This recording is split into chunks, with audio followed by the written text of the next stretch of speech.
오늘 함께 나눌 하나님의 말씀은 사무엘하 14장 21절에서 33절까지입니다.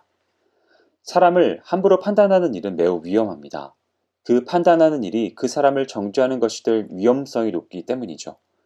그러나 우리는 어느 한 사람을 평가함으로써 많은 교훈을 얻어낼 수도 있습니다. 압살롬은 그 행위를 평가받아도 될 만큼 죄와 허물이 많은 사람이었습니다. 압살롬은 도무지 은혜를 모르는 사람이었습니다. 은혜를 모르는 사람은 은혜를 원수로 갚기도 합니다. 이제 본문에 나타난 압살롬에 대해서 살펴보면서 성도로서 마땅히 행할 바를 배우도록 하겠습니다. 망명 중이던 압살롬이 3년 만에 꿈에도 그리던 조국으로 돌아왔습니다. 아들에 대한 아비의 그리움, 요압의 계책이 합작한 작품이었습니다. 압살롬에 대한 사면은 다윗에 의해 즉각적으로 허락되었습니다. 다윗은 압살롬을 용서해 줌에 있어서 머뭇거리거나 망설이지 않았습니다. 거기에 어떠한 조건도 내세우지 않았습니다. 우리의 천부께서도 우리를 용서하시기로 작정하실 때에 이처럼 조건을 내세우거나 머뭇거리지 않으십니다. 그러나 다윗은 돌아온 압살롬을 2년 동안 만나지 않았습니다. 성경은 왕이 가로되 저를 그 집으로 물러가게 하고 내 얼굴을 보지 말게 하라 하며 압살롬이 자기 집으로 가고 왕의 얼굴을 보지 못하니라 라고 말합니다. 왜 다윗이 2년 동안 압살롬을 외면했을까요? 다윗은 압살롬에게 무엇이 필요한지 알았습니다. 다윗은 압살롬이 돌아왔지만 자신의 죄에 대한 회개는 전혀 하지 않았다는 것을 알았습니다. 그리하여 그는 압살롬으로 하여금 회개하고 반성할 수 있는 2년 동안의 기회를 주었습니다. 즉 다윗은 비록 압살롬을 용서하고 그를 예루살렘으로 부르기는 하였지만 2년 동안 압살롬을 만나주지 않음으로써 그에게 무관심을 표함으로 압살롬에게 자성의 기회를 주었던 것입니다. 무관심은 압살롬에게 주는 무언의 메시지입니다. 그리고 무관심은 인간에게 주어지는 최고의 고통스러운 형벌입니다. 다윗은 이 무관심의 형벌을 통하여 죄에는 반드시 대가가 따른다는 것과 그러므로 인간은 범죄 후에 반드시 회개해야 한다는 사실을 압살롬이 깨닫기를 바랐던 것입니다. 그리하여 다윗은 고국으로 돌아온 압살롬에게 어떠한 변화가 있기를 바라고 조심스럽게 주시하였던 것입니다.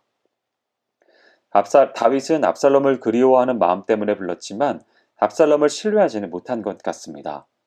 그럼에도 불구하고 본문에서 압살롬이 회개하는 모습은 조금도 찾아볼 수 없습니다. 그는 부왕의 자비한 성품에만 매달렸고 이를 이용할 뿐이었습니다. 그는 자기의 죄를 부왕 다윗 앞에 나아가 자복하고 회개하고자 하는 마음이 없었습니다. 오직 다윗의 자비한 성품에만 매달렸죠. 그는 오랫동안 분을 품고 있지는 못하는 다윗의 성품을 잘 알고 있었습니다. 그리하여 그는 죄인을 정죄하기보다는 긍휼히 여기고 용서하려는 다윗의 성품에 전적으로 매달렸던 것입니다. 오늘날에도 자기의 죄를 회개할 생각은 않고 하나님의 은혜에만 기대려고 하는 사람들이 많이 있습니다. 그들은 하나님을 믿고 경배하며 그분의 말씀에 전적으로 순종하고 따르려고 하기보다는 하나님을 자기의 삶의 한 방편으로만 이용하려고 하는 자들입니다. 그러나 하나님께서는 그러한 자들에게 용서를 베푸시지 않습니다. 왜냐하면 참된 회개만이 하나님을 참되게 만날 수 있는 유일한 길이기 때문입니다. 압살롬은 스스로가 회개해야 할 필요성을 느끼지 못했습니다. 그는 자기 죄의 심각성을 깨닫지 못했습니다. 오히려 자기 자신의 행위가 정당하다고 생각한 듯 합니다. 왜냐하면 다윗이 국왕으로서 암논의 죄를 묻고 형벌을 주어야 했는데 오히려 암논을 감싸주고 그의 죄를 묻지 않았기 때문에 자기가 대신해서 그에게 죄의 형벌을 줄 수밖에 없었다고 생각했을 것이기 때문입니다. 오늘날에도 여러 가지 상황들과 요인을 설명하면서 자기의 죄를 정당화하는 사람들이 있습니다. 그들은 원수 갚는 일이 하나님께 있다는 사실을 모르는 어리석은 사람들입니다. 우리는 비록 억울하고 답답한 일을 당하여도 스스로가 모든 것을 해결하려고 덤벼들면 안 됩니다. 모든 것을 하나님께서 해결해 주실 때까지 기도하며 기다려야 합니다. 일반적으로 외모가 아름다운 사람은 오만불손한 경우가 많습니다. 모두가 다 그런 것은 아니지만 외모가 아름다운 사람들은 대개 그들의 외모만큼이나 아름다운 인격을 보여주지 못합니다. 그들은 외모가 아름다운 만큼 그들의 내면적인 아름다움에 대한 감각은 어느 정도 무뎌져 있는 것 같습니다. 결국 그들은 하나님께서 주신 복된 선물을 그들의 어리석음으로 인해서 거의 무용화시켜 버리고 맙니다. 그런 의미에서 볼품없이 태어난 사람이라도 그것으로 인해 그 사람이 겸손해진다면 그것은 가장 값진 하나님의 복이 될 수 있습니다. 예수께서도 볼품없는 모습으로 태어날 것이라고 이사야는 일찍이 예언한 바 있습니다. 그러므로 사람에게 중요한 것은 사람의 외모나 좋은 배경이나 거대한 재력이 아니라 하나님 앞에서 얼마나 겸손한가 하는 것입니다. 그런데 압살롬은 외모가 뛰어난 사람이었습니다. 성경은 압살롬에 대해 온 이스라엘 가운데 압살롬같이 아름다움으로 크게 칭찬받는 자가 없었으니 저는 발바닥부터 정수리까지 흠이 없음이라. 그 머리털이 무거움으로 연말마다 깎았으며 그 머리털을 깎을 때에 달아본 즉 왕의 저울로 200세겔이었다 라고 합니다. 압살롬은 외모가 아름다운 사람의 전형이었습니다. 그는 다른 사람들이 자기의 외모에 관심을 가지는 만큼 자신도 자기의 외모에 관심을 기울였습니다. 그리하여 그는 자기의 외모를 가꾸고 단장하느라 자기의 내적인 인격의 수양이나 덕을 쌓는 일에 관심을 가질 여유도 없었고 필요도 느끼지 않았습니다. 그러나 결국에 가서 그는 자기가 그토록 아끼고 가꾸었던 머리털 때문에 비참한 최후를 맞이하고 말았습니다.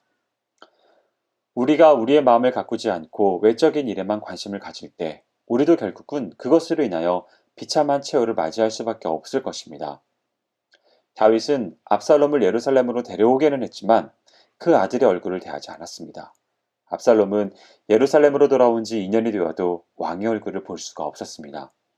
참다 못해 자기를 데려오게 한 요압을 찾아가 따졌습니다.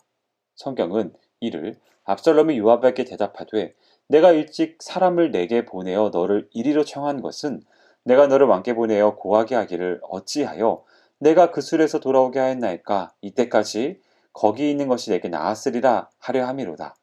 이제는 내가 나로 왕의 얼굴을 돌아보게 하라.